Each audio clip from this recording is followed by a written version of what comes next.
मैं that 70s वाला show देख रहा था। मेरी आंखें भरी थी और दिमाग अचंभित था। मुझे झपकी सी आई कि अचानक से आंगन के दरवाजे के आवाज से मेरी नींद खुल गई। आधी खाई हुई चॉकलेट चिप कुकी मेरे हाथ से नीचे गिर गई। उसकी आवाज से मैं उठ चुका था। कोई जानवर होगा, मैंने सोचा, या ऐसी ही कोई आवाज होगी। एरिक फॉरमैन कितना नासमझ है, बिल्कुल समझ के बाहर। एरिक लकी है, मुझे ये शो पसंद है। मैं ये सोच रहा था कि वापस सो गया। इस बार सीलिंग से आवाज आई। मैं चिल्लाया, ये क्या हो रहा है? इस बार मैं उठ के खड़ा हो गया और ऐसे कि जैसे मैं तैयार हूँ देखने के लिए कि आखिर क्या हो रहा है। मैंने किचन की लाइट ऑन की, थोड़ा डर के मारे। मुझे पता नहीं था कि किचन में भी कुछ हो सकता है। मैंने पीछे का डेक चेक किया जहाँ से पहले आवाज आई थी। बहुत ही अजीब बात है, मैंने सोचा।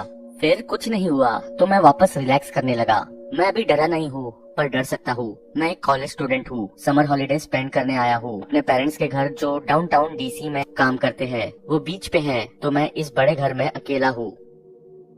अभी 10:36 हो रहे थे कि दरवाजा खटखटाने की आवाज आई। अब घर में कोई भूतिया मूवी के सेट पर होता या कुछ स्कैरी देख रहा होता तो मैं ऑटोमेटिकली उन आवाजों को और दरवाजा खटखटाने को उनसे कनेक्ट कर देता, पर ऐसा कुछ था नहीं तो मैंने नहीं किया।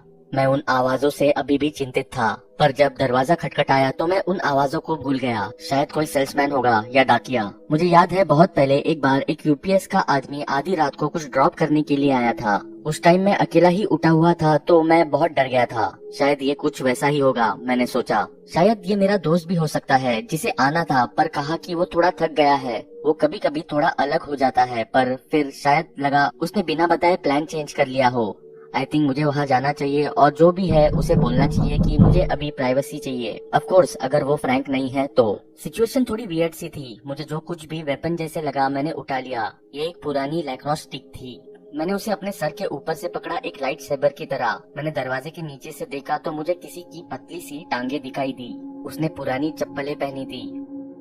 ओके, तो ये थोड़ा अजीब है। ये कोई पतली सी लड़की है, शायद कंफ्यूज्ड हो, किसी दोस्त से मिलने आई हो और गलत दरवाजा खटखटाया हो। साथ वाला घर हमारे घर जितना ही है, पर हमारे घर जैसा नहीं लगता। पर पता नहीं इस टाइम और क्या हो सकता है। इतना सब कुछ मैंने कुछ ही सेकंड्स में सोच लिया। जब तक मैं किचन से फ्रंट डोर तक पहुंचा, मैं जैसे ही बड़े मॉडर्न डोर के सामने खड़ा हुआ, मैंने अपनी लैक्रोस स्टिक पीछे छुपा दी ताकि वो अनजान इंसान उसे देख न ले। मैंने जैसे ही डोर नॉब को पकड़ा, दरवाजे की दूसरी तरफ से आवाज आई। कुछ साफ सुनाई नहीं दिया, बस कुछ फुसफुसाने की आवाज आई। मुझे लगा कि चप्पल वाली लड़की के साथ कोई है, क्योंकि मैंने अभी तक दरवाजा खोला भी नहीं है और उसे पता भी नहीं है कि इस घर पर कोई है या फिर दरवाजे के उस पार कोई है। फिर भी वो लड़की बातें कर रही थी, या फिर वो खुद से ही बातें कर रही हो।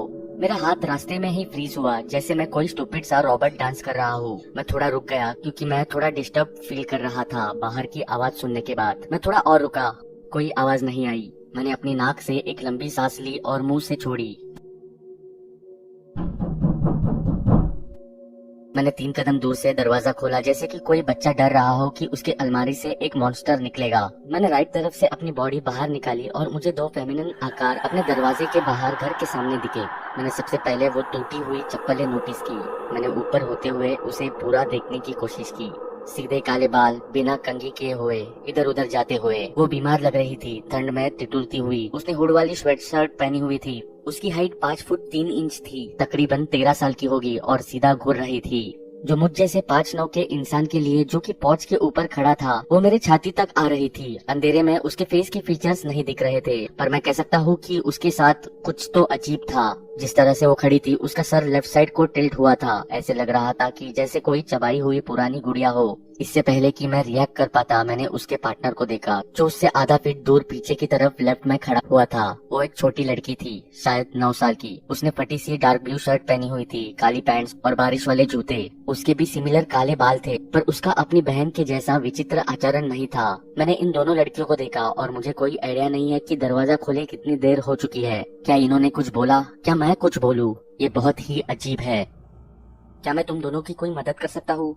मैंने उस टोन में पूछा जिस टोन में मैं बच्चों से बात करता हूँ, और साथ ही मेरे अंदर एक डर भी था। मैं हकलाने लगता हूँ जब मैं नर्वस या एक्साइटेड होता हूँ, और यहाँ मेरे मुंह से आवाज भी नहीं निकल रही थी। हमें बहुत ठंड लग रही है और हम आपका फोन यूज करना चाहते हैं, छोटी वाली ने बोला। उसका सर सीधा था और उसकी आवाज जैसे मैंने कभी नहीं सुनी थी। वो लड़कियों की तरह थी, पर हर शब्द अलग तरह से था, जैसे कि किसी मशीन से शब्द फेंके जा रहे हो, एकदम रॉबर्ट के जैसे। पर वो थी तो एक इंसान, एक छोटी लड़की जिससे मैं बात कर रहा था। वो अपनी एज जैसे साउंड नहीं कर रही थी, वो कोई 14-15 साल के जैसे साउंड कर रही थी, पर वो 10 साल से ज्यादा नहीं लग रही थी।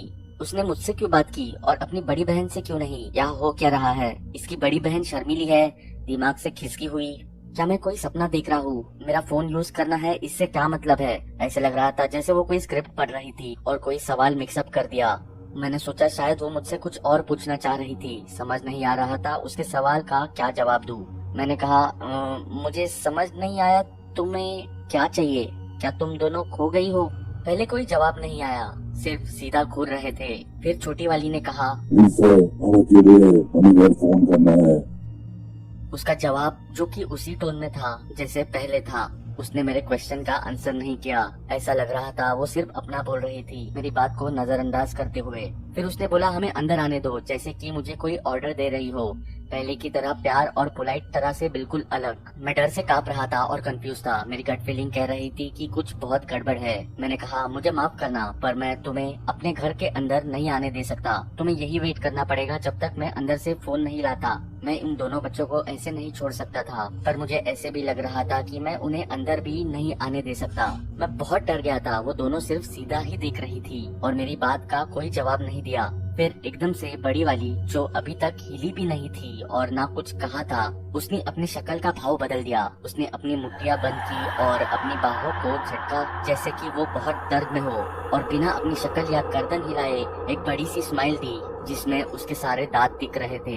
वो नौकीले थे, इंसानों की तरह बिल्कुल नहीं, जैसे जानवर के होते हैं। ये देखते ही डर के मारे मैं बहुत जोर से चिल्लाया। छोटी वाली ने अब मेरी तरफ देखा। उसका चेहरा मुरझाया हुआ था, उसकी आंखें काली थी, बिल्कुल काली। उसमें कोई पुतलिया या रेटिना नहीं था, जैसे कि 2 काले पत्थर हो वैसी उसकी आंखें थी।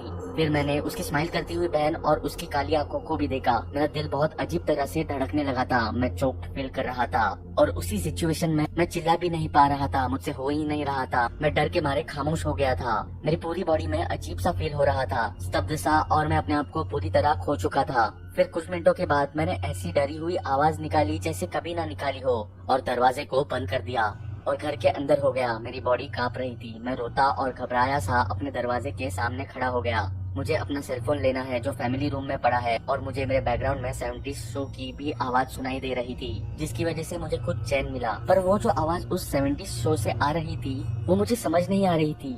कोई अलग फॉरेन लैंग्वेज ही लग रही थी। जितना मैं डरा हुआ था उसके वजह से शायद मुझे पुलिस को बुलाना चाहिए। मैं जानता हूँ कि मैं इन्हें अंदर नहीं आने दे सकता। यहाँ से चले जाओ, मैंने चिल्लाते हुए दरवाजे को पीटते हुए उन्हें डराने की कोशिश की। दूसरी तरफ से अलग सी आवाजें आ रही थी, जैसे कोई जानवर रो रहा है या भावुक हो रहा है। वो छोटी लड़की की आवाज नहीं थी। मैं जानता हूँ वो नहीं है। मुझे पता है ये बड़ी वाली है जो चुप खड़ी थी, दिमाग से हिली हुई, बट मैं समझ नहीं पा रहा था। नहीं, मुझे अपना सेलफोन चाहिए, पर मैं हिल नहीं सकता। मैं उन पे ट्रैक रखना चाहता था। मुझे दरवाजे की साइड वाली खिड़की से चप्पलें दिख रही थी और मैं जानता हूँ कि वो वही है। बाहर से और जानवरों की आवाजें आने लगी। मैं चीखा, चिल्लाया और अपनी लाकड़ू स्टिक भी दरवाजे पर मारी। मैंने सब किया जो मैं कर सकता था। ऐसे लग रहा था जैसे कोई मुझे बड़ा मॉन्स्टर अटैक कर रहा हो। मैं उन्हें डराकर भगाने की पूरी कोशिश कर रहा था, पर मैं जो भी आवाज निकाल रहा था वो बड़ी वाली लड़की डिस्टर्बिंग आवाज से मैच कर रही थी, और उन आवाजों से मुझे आज भी अपने सपनों में डर लगता है। फिर दरवाजे की दूसरी तरफ से मुझे एक दबी सी आवाज आई। हम सिर्फ अपने मम्मी को फोन करना चाहते हैं। ये छोटी लड़की की आवाज थी। प्लीज, हम अकेले बहुत डर रहे हैं, हमें अंदर आने दो। वो लड़की अभी भी वैसे ही बात कर रही थी जैसे कोई रिकॉर्डिंग हो। प्लीज अंदर आने दो। ये मुझे अब जैसे कोई नारा लगा रहा हो ऐसे लग रहा था। अंदर आने दो, अंदर आने दो, अंदर आने दो। छोटी लड़की बोलते जा रही थी और हर बार उसकी आवाज पहले से बढ़ती जा रही थी। मैं वही खड़ा वेट कर रहा था कि कब मुझे सेफ सा लगे और यह डरावना सपना खत्म हो। मैं उन पे चिल्लाता जा रहा था कि फिर एकदम वो सब खत्म हो गया। वो आवाजें बंद हो गई, वो रिकॉर्डेड आवाज गायब, वो चप्पलें भी गायब हो गई। मैंने अपनी खिड़की से बाहर देखा। वो भागती हुई टांगे, वो लड़की किसी मेल ट्रैक स्टार की तरह तेज भाग रही थी और उसके पैर एक दूसरे के आगे घूमते हुए जैसे कोई सर्कस का संकी हो। ये सब कितना अजीब है, मैंने सोचा। और फिर उसकी बड़ी बहन उसी के पीछे पीछे उसी की तरह भागती हुई आई। मैंने देखा कि बड़ी वाली अपनी छोटी बहन के पास गई, जो रोड की दूसरी तरफ उसका इंतजार कर रही थी। वो वहीं खड़े हो गए उन्होंने मेरे घर की तरफ नहीं देखा, बस सीधा घूर रहे थे दूसरी तरफ, जैसे वो किसी का इंतजार कर रहे हो।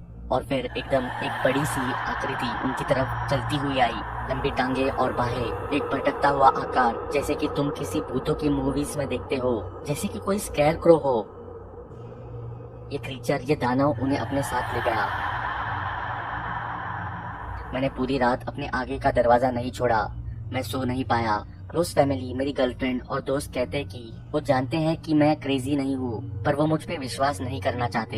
ये जो भी था बहुत ही अजीब था। वो जो कुछ भी था वो सच था। जैसे कुछ लोग हमें ओवर पावर करना चाहते हैं, वैसा कुछ। मैं नहीं जानता कि ये क्या था, पर वो अंदर एक डर सा पैदा कर देता है, जैसे मैंने कभी पहले एक्सपीरियंस नहीं किया था। मैं पूरी रात उठा रहा, बहुत डरा हुआ। मैंने अपनी आंखें खोली। मैंने सोचा वो अजीब सी बड़ी वाली लड़की, शायद वो अभी भी मेरे दरवाजे के बाहर हो, मेरी तरफ मुस्कुराती हुई, मेरा वेट करती हुई कि कब मैं अपने घर से बाहर निकलूं।